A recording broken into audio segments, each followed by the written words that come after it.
Hello' বন্ধু বান্ধৱীসকল আশা কৰোঁ সকলোৰে খবৰ ভাল আপোনালোকৰ মাজলৈ আকৌ এটা জব আপডেট লৈ আহিছোঁ ভাৰতীয় ৰিজাৰ্ভ বেংকৰ ফালৰ পৰা মুকলি হৈছে 28টা পদ খালী হৈছে ভাৰতীয় ৰিজাৰ্ভ বেংক অফ ইণ্ডিয়া 28টা মেনেজাৰৰ পদ মেনেজাৰ আৰু আইনী বিষয়াৰ পদ খালী হৈছে নিউ ৰিক্ৰুটমেণ্ট হয় 2025 আৰু এই পদকেইটাৰ কাৰণে তোমালোকে কেনেধৰণে আবেদন কৰিব তাৰপিছত তোমালোকৰ বয়স কিমান হ'ব লাগিব এডুকেশ্যন কোৱালিফিকেশ্যন কি লাগিব এই সম্পৰ্কে আজি আমি এই ভিডিঅ'টোৰ যোগেদি আলোচনা কৰিম গতিকে বলক আমি পলম নকৰি আজিৰ ভিডিঅ'টো আৰম্ভ কৰোঁ Reserve bank of India recruitment 2025 notification out for 28 post apply online reserve বেংকৰ ফালৰ পৰা মুকলি হৈছে 28টা পোষ্ট ইতিমধ্যে নোটিফিকেশ্যন আউট হৈছে আৰু আপোনালোকে অনলাইন যোগে আবেদন কৰিব লাগিব এই পদকেইটা RBI বেংকৰ ফালৰ পৰা মুকলি কৰা হৈছে 28টা পদ মুকলি হৈছে ঠিক আছে Reserve Bank of India Recruitment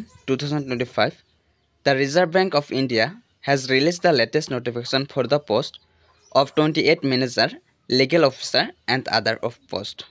ঠিক আছে এই 28টা পদ ম্যানেজাৰ আৰু লিগেল অফিচাৰৰ কাৰণে ওলাইছে এই পদকেইটা ৰিজাৰ্ভ বেংকৰ ফালৰ পৰা ইতিমধ্যে নোটিফিকেশ্যন আউট হৈছে eligible candidate can apply for the Reserve Bank of India Recruitment 2025-26 from the official website address www.rbi.org.in starting from 11 July 2025. All the important details regarding Reserve Bank of India Recruitment 2025 are provided below.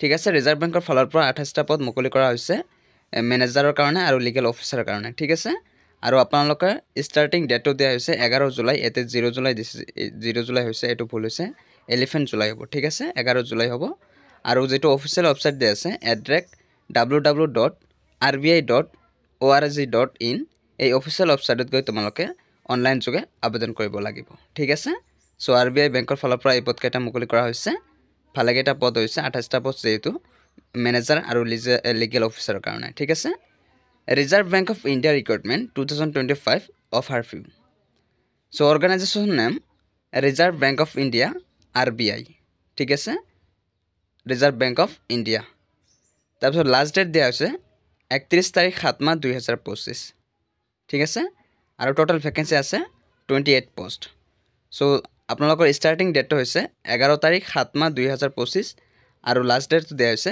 31 তাৰিখ 7 মাহ 2025 আৰু total vacancy আছে কিমানটা 28 টা post আছে ঠিক আছে post name manager legal officer and other ঠিক আছে এই ম্যানেজাৰ আৰু লিগেল অফিচাৰৰ কাৰণে এই পদকেইটা খালী হৈছে মোড অফ এপ্লিকেশ্যন অনলাইন আপোনালোকে অনলাইন যোগে আবেদন কৰিব লাগিব এই পদকেইটাৰ কাৰণে আৰু ক্যাটাগৰি দিছে বেংক জব ঠিক আছে এটো সেন্ট্ৰাল গভৰ্নমেন্ট জব হয় তাৰপিছত জব লোকেশন অল ইন্ডিয়া ইয়াত সকলোৱে আবেদন কৰিব পাৰিব মেল ফিমেল বুলি কোনো কথা নাই সকলো ক্যান্ডিডেটে আবেদন কৰিব পাৰিব মেল হলো আবেদন কৰিব পাৰিব ফিমেল হলো আবেদন কৰিব পাৰিব আৰু যেটো অফিচিয়েল ওয়েবসাইট দিয়া হৈছে এড্ৰেস www.rbi.org.in এই অফিচিয়েল ওয়েবসাইটত গৈ তোমালোকে অনলাইন যোগে আবেদন কৰিব লাগিব reserve bank of India recruitment 2025 vacancy details কত কিমানটা ভ্যাকেন্সি ওলাইছে এই সম্পৰ্কে এতিয়া আমি চাম এক number legal officer in grade B none of the post 5 post ঠিক আছে 05 পোষ্ট লিগেল অফিচাৰৰ কাৰণে গ্ৰেড বি হয় 5টা পোষ্ট মুকলি হৈছে আৰু manager technician civil in grade B ইয়াত আছে 6টা পোষ্ট ঠিক আছে গ্ৰেড বিত আছে 5টা আৰু গ্ৰেড বিত আছে 6টা লিগেল অফিচাৰ 5টা আৰু মেনেজাৰত আছে 6টা তাৰপিছত মেনেজাৰ ইন গ্ৰেড 3 এটো টেকনিচিয়ান ইলেক্ট্ৰিকেল হয় ইয়াত পোষ্ট খালী হৈছে 4টা পোষ্ট ঠিক আছে আৰু assistant manager in grade A no of the post 03 post তাৰপিছত assistant manager protocol and security in grade A no of the post আছে 10টা ঠিক আছে মুঠতে 18টা পোষ্ট 28টা পোষ্ট মুকলি কৰা হৈছে ঠিক আছে 28টা পোষ্ট RBI বেংকে মুকলি কৰিছে কত কিমানটা পদ আছে এই সম্পৰ্কে আমি অলৰেডি আলোচনা কৰিলো এবাৰ eligibility criteria reserve bank of India আপোনালোকৰ এই পদকেইটাৰ কাৰণে এলিজিবিলিটি ক্ৰাইটেৰিয়া কি লাগিব ক্ৰাইটেৰিয়া কি লাগিব এই সম্পৰ্কে এতিয়া আমি ডিটেইলছত আলোচনা কৰিম ঠিক আছে eligibility criteria Reserve Bank of India Candidates who are interested in applying for the Reserve Bank of India recruitment 2025 must ensure that fulfill the required eligibility criteria. Below are the complete details regarding age limit, education qualification, application fees and selection process. ঠিক আছে এতিয়া আমি আলোচনা কৰিম আপোনালোকৰ এই পদকেইটাৰ কাৰণে বয়স কিমান হ'ব লাগিব, এডুকেশ্যন কোৱালিফিকেশ্যন কিমান হ'ব লাগিব, এপ্লিকেশ্যন ফিজ কিমান দিব লাগিব। সো এই সম্পৰ্কে এতিয়া আমি আলোচনা কৰিম। ঠিক আছে এজ লিমিট কিমান দিয়া আছে চাওঁ আমি।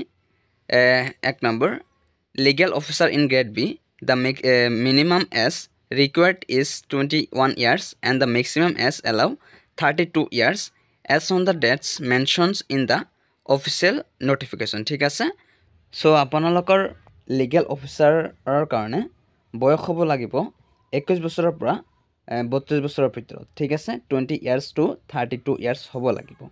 সো ইয়াৰ ভিতৰত থাকিব লাগিব, 21 বছৰৰ তলত হ'লেও নহ'ব বা ওপৰত হ'লেও নহ'ব। ঠিক আছে তাৰ 2 number Manager Technical Civil in Grade B, the minimum as required is 21 years and the maximum as allowed 35 years as on the dates mentioned in the official notification. ঠিক আছে আৰু মেনেজাৰৰ কাৰণে আপোনালোকৰ বয়সটো হ'ব লাগিব 21 বছৰৰ পৰা 35 বছৰৰ ভিতৰত।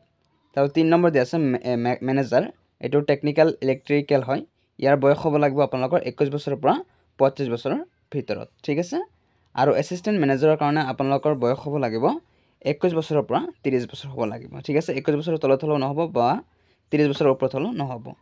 তাৰপিছত 5 নম্বৰ এছিষ্টেণ্ট মেনেজাৰৰ কাৰণে প্ৰট'কল এণ্ড ছিকিউৰিটি, ইয়াৰ বাবে এই পদকেইটাৰ কাৰণে তোমালোকৰ বয়স হ'ব লাগিব 25 বছৰৰ পৰা 40 বছৰৰ ভিতৰত। ঠিক আছে আৰু এজ ৰিলেশ্যন দিয়া আছে শ্বেডিউল ট্ৰাইবৰ কাৰণে 5 বছৰ আৰু তাৰপিছত এছ চিৰ কাৰণে দিয়া আছে 5 বছৰ আৰু অ' বি চি কেণ্ডিডেটৰ কাৰণে দিয়া আছে 3 বছৰ। ঠিক আছে সো আপোনালোকে গমে পালে আপোনালোকৰ বয়স কিমান হ'ব লাগিব। সো এই সম্পৰ্কে আমি অলৰেডি আলোচনা কৰিলোঁ। তাৰপিছত এতিয়া আমি চাম এডুকেশ্যন কোৱালিফিকেশ্যন। এডুকেশ্যন কোৱালিফিকেশ্যন কি লাগিব। লিগেল অফিচাৰ ইন গ্ৰেড বিৰ কাৰণে লাগিব bachelor degree in law from any university college institute recognised by UGC and the bar council of India with a minimum of 50% marks of. ঠিক আছে আপোনালোকৰ education qualification লাগিব bachelor degree in law আৰু percentage থাকিব লাগিব 50%। ঠিক আছে এই লিগেল অফিচাৰ পদকেইটাৰ কাৰণে। তাৰপিছত মেনেজাৰৰ কাৰণে তোমালোকৰ ইয়াত দি আছে bachelor degree in civil engineering or equivalent qualification with minimum of 60% marks. ঠিক আছে আৰু এছ টি লাগিব 55%।